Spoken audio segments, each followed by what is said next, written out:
अभिवादये अहमस्मि नारायण दत्तमिश्रः अत्र भवतां स्वागतम् एतस्मिन् डीडी न्यूज़ वार्ता प्रसारणे अथ वार्ताः। भारतीय रेल विभागस्य इतिहासे अद्य संयुक्तः भवेत् विशेषाध्यायः। प्रधानमन्त्री नरेन्द्र मोदी अद्य हरियाणा राज्यस्य जींद रेलवे स्थानकात् देशस्य प्रथमाय हाइड्रोजन शक्तिसंयुताय रेलयानाय प्रदर्शयेत् हरितपताकाम्।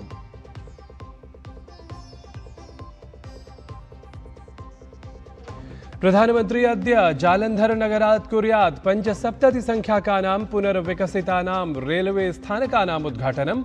चंडीगढ़ नगरे 47 शतकोटि संवलितानां परियोजनानां शिलान्यासेन समं कुर्यात् असौ शुभारम्भमपि।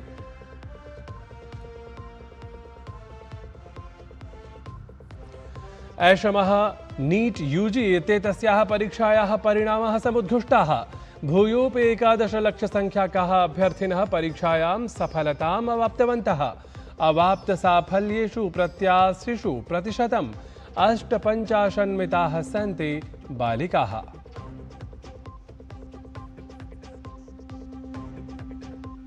संयुक्त राज्य अमेरिका देशेन पुनरपि विहितम् ईरान देशे आक्रमणम्। ईरान देशीयेन जनसंचार माध्यमेन सूचितं विमानपत्तन रेलवे स्थानक सेतुपरेषु क्षेत्रेषु अभवत् आक्रमणम्। तावत् कठोर कार्याचरणाय ईरान देशेन प्रदत्तः स्वपक्षतः संकेतः।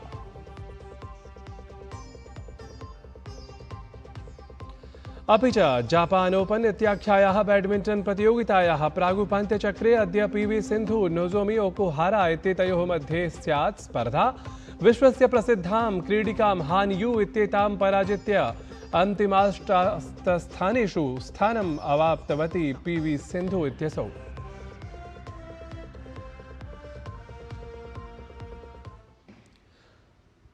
साम्प्रतं वार्ताः विस्तृतीकृताः। प्रधानमंत्री नरेन्द्र मोदी अद्य हरियाणा चंडीगढ़ पंजाब प्रदेशानां यात्रायां भवेत्। प्रधानमंत्री मोदी जीन्दनगरस्य एकलव्य क्रीडाङ्गणे प्रायः 714 कोटि रूप्यक संवलितानाम् अनेकासां विकासपरियोजनानां शिलान्यासं कृत्वा ताः परियोजनाः राष्ट्राय समर्पयेत्। तदनु अपराह्ने प्रधानमंत्री चंडीगढ़नगरे स्वास्थ्यसेवा शिक्षामार्गपराणाम् आधारभूतसंरचनासम्बद्धानां 66 कोटि रूप्यक संवलितानां विविध विकास परियोजनानां शिलान्यासम् उद्घाटनं च कुर्यात्।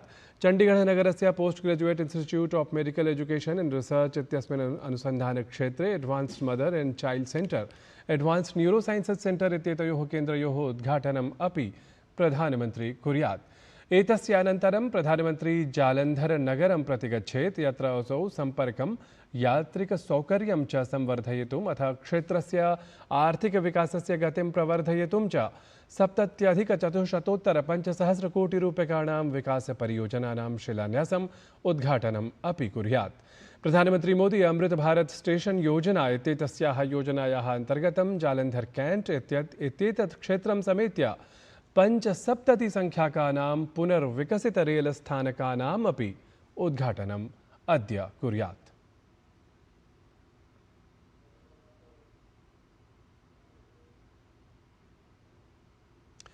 देशस्य प्रथमं ग्रीन हाइड्रोजन इत्येतत् शक्तिसंयुतं रेलयानं सञ्चालनाय सर्वथा सज्जमस्ति। प्रधानमन्त्री नरेन्द्र मोदी अद्य हरियाणा राज्यस्य जींद सोनीपत नगरयोः मध्ये सञ्चाल्यमानाय देशस्य प्रथमाय H2 इत्याख्याय रेलयानाय हरितपताकां प्रदर्शयेत्। स्वच्छ हरित शून्योत्सर्जन परिवहन दिशि महत्वपूर्णः पदक्षेपः एषः भवेत् इति मन्यते। वस्तुतः भारते परिकल्पितस्य एतस्य रेलयानस्य अभियान्त्रिकीकरणमपि अत्र एव अभवत्। एतद् हि उन्नत रेलयानाभियान्त्रिकक्षेत्रे देशस्य वर्धमानक्षमतां प्रदर्शयति। एतेन सममेव भारतं तेषु देशसमूहेषु सम्मिलितः भवेत् येषां पार्श्वे हाइड्रोजन चालितानि रेलयानानि परिचालने साम्प्रतं सन्ति इति। National eligibility cum entrance test अर्थात ऐषमः नीट यूजी इत्येतस्याः परीक्षायाः परिणामाः समुद्घुष्टाः सन्ति। तावत् भूयोपि 11 लक्ष संख्याकाः अभ्यर्थिनः परीक्षायां सफलताम् अवाप्तवन्तः। अवाप्त साफल्येषु प्रत्याशिषु प्रतिशतम् 85% बालिकाः सन्ति। अपरत्र विंशतिलक्षसङ्ख्याकाः अभ्यर्थिनः एतस्यां परीक्षायां सम्मिलिताः भवन् इति ध्यातव्यतथ्यम्। कारागारस्थानां वृद्धबन्दिजनानां विषये उच्चतमन्यायालयेन महत्त्वपूर्णः निर्णयः अचिरमेव ख्यापितः अस्ति। न्यायालयेन सर्वेभ्यः राज्येभ्यः केन्द्रशासितप्रदेशेभ्यः च निर्देशः प्रदत्तः यत् 70 वर्षतः अधिकवयोन्वितानां हि असाध्यरोगपीडितानां गम्भीररोगग्रस्तानां वा शारीरिकरूपेण अक्षमाणां बन्दिजनानां मानवभावविशेषाधारेण समयात् पूर्वं कारागारात् मुक्तिः यथा स्यात् तथा विधातुं 3 मासाभ्यन्तरे नवीना नीतिः निर्मेया इति। यस्यां हि नीत्यां पात्रतायाः निर्धारणम्, असाध्यरोगस्य स्पष्टपरिभाषा, स्वतन्त्रवैद्यकीयमण्डलेन निष्पक्षस्वास्थ्यपरीक्षणस्य व्यवस्था च अनिवार्यत्वं भजेयुः इति उच्चतमन्यायालयेन विनिर्दिष्टम्। न्यायालयेन उक्तं यत् विमोचनानुरोधानां विलम्बं विना शीघ्रं निस्तारणं विधेयम्। राज्यप्रशासनानि केन्द्रप्रशासनं च 6 मासाभ्यन्तरे एतस्य विनिर्देशस्य कार्यान्वयनविषये स्वस्वशपथपत्रं समर्पयन्तु इति तावत् विशेषादेशः अपि युगपदेव उच्चतमन्यायालयेन स्पष्टीकृतः।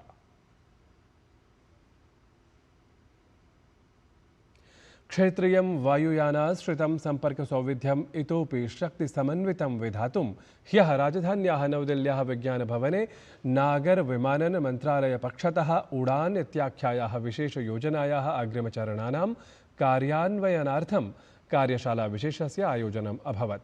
उड़े देश का आम नागरिक अर्थात उड़ान इत्येतस्याः योजनायाः उद्देश्यं तु देशस्य अधिकाधिकनागरिकाः क्षेत्रीयवायुयानाश्रितसम्पर्कसौविध्यसंवर्धनं प्रत्यक्षीकुर्युः इति केन्द्रीयनागरिकोड्डयनमन्त्री राममोहन नायडू इत्यसौ सविशेषमुक्तवान्।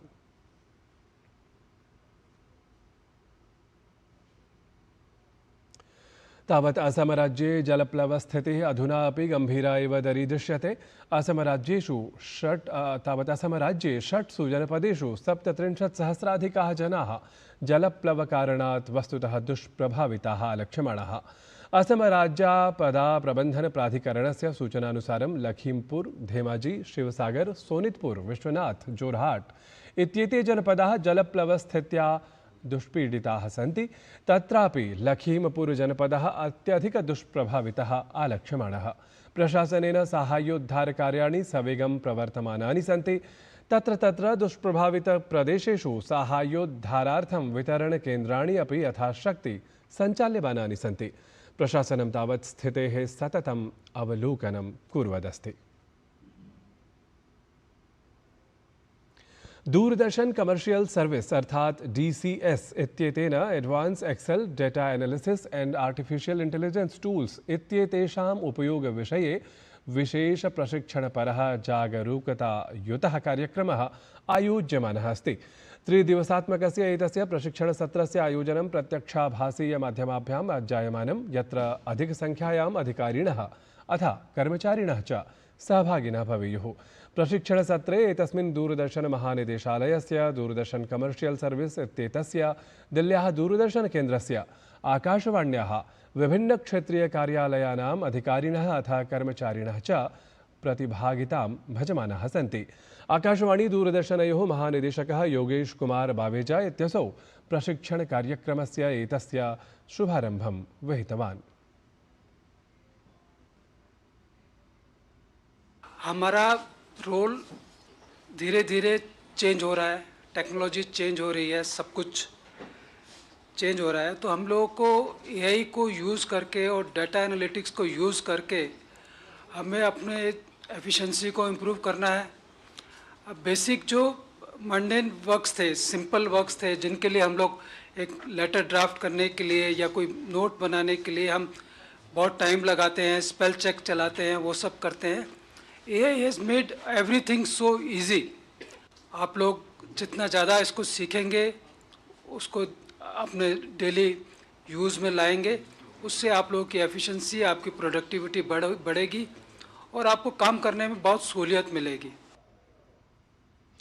विश्व मांगल्य सभायाः राष्ट्रीय संघटन मंत्रिपदासीनया डॉक्टर वृषाली जोशी इत्येतया सद्यः एव आयोजिते पत्रकारसम्मेलने सूचितं यत् जुलै मासस्य 23-24 दिनाङ्कयोः नवदिल्ल्याम् उत्तरभारतप्रबोधनस्य उपवेशनं स्यात् इति।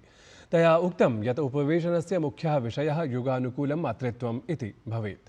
ध्यातव्यमस्ति यत् मासस्य एतस्य 24 दिनाङ्के राष्ट्रीय स्वयंसेवक संघ प्रमुखः डॉक्टर मोहन भागवतः प्रमुखमातृशक्तिभिः सह विशेष संवादमपि साधयेत्। राष्ट्रीय स्वयंसेवक संघ के परम पूज्य सरसंघ चालक युगानुकूल मातृत्व इस विषय पर एक समग्र चिंतन सबके सामने रखने जा रहे हैं। विश्व मांगल्य सभा का कार्य गत 16 वर्ष से पूरे भारत में मातृत्व इस विषय पर कार्य कर रहा है। ये कार्यक्रम डॉक्टर अंबेडकर इंटरनेशनल सेंटर में होगा। उत्तर भारत की अनेक प्रथितयश महिलाओं को इसमें बुलाया है। हर प्रांत की कुछ एमिनेंट महिलाएं इसमें आने वाली है। जुलै मासे प्रावृषः कथञ्चित् तीव्रता कारणात् देशस्य बहुषु राज्येषु यद्यपि वर्षास्थितिः समृद्धा अस्ति तथापि अल् नीनो इत्येतस्य परिस्थितिविशेषस्य दुष्प्रभावपरा संभावना अधुनापि पूर्णतः न दूरीभूता। एतां स्थितिमालक्ष्य केन्द्रप्रशासने वर्षर्तुसम्बद्धाः सज्जताः इतोपि सुविस्तारिताः सन्ति। केन्द्रीय कृषि कृषक कल्याण मंत्री शिवराज सिंह चौहान इत्यसौ अवदत् यत् जून मासे वृष्टेः अतिशयाभावात् पश्चात् जुलै मासे स्थित्यां सम्प्रति परिष्कारः जायमानः अस्ति। अत एव न्यूनवृष्टिक्षेत्राणां जनपदानां संख्या साम्प्रतं 870 सम्मिता जाता अस्ति इति। संयुक्तराज्यामेरिकादेशेन पुनरपि ईरान देशे आक्रमणं विहितमस्ति। ईरान देशीयेन जनसञ्चारमाध्यमेन तावत् सूचितं यत् विमानपत्तन रेलवे स्थानक सेतुपरेषु क्षेत्रेषु वस्तुतः आक्रमणम् अभवत्। ईरान देशेन तावत् स्वपक्षतः कठोरकार्याचरणाय अपि स्वसङ्केतः प्रदत्तः। क्रीडावार्तासु जापान ओपन इत्याख्यायाः बैडमिण्टन् प्रतियोगितायाः प्रागुपान्त्यचक्रे अद्य पीवी सिन्धु नोजोमी ओकुहारा इत्येतयोः मध्ये स्पर्धा जायेत। विश्वस्य प्रसिद्धां क्रीडिकां हान यू इत्येतां तावत् पराजित्य अन्तिमाष्टस्थानेषु स्वस्थानं पीवी सिन्धु इत्यसौ अवाप्तवती। एतद्धि वार्तासंस्करणम् अधुना सम्पद्यते। अभिनववार्ताभिः सह पुनः उपस्थास्यामः। तावत् मङ्गलं भूयात्।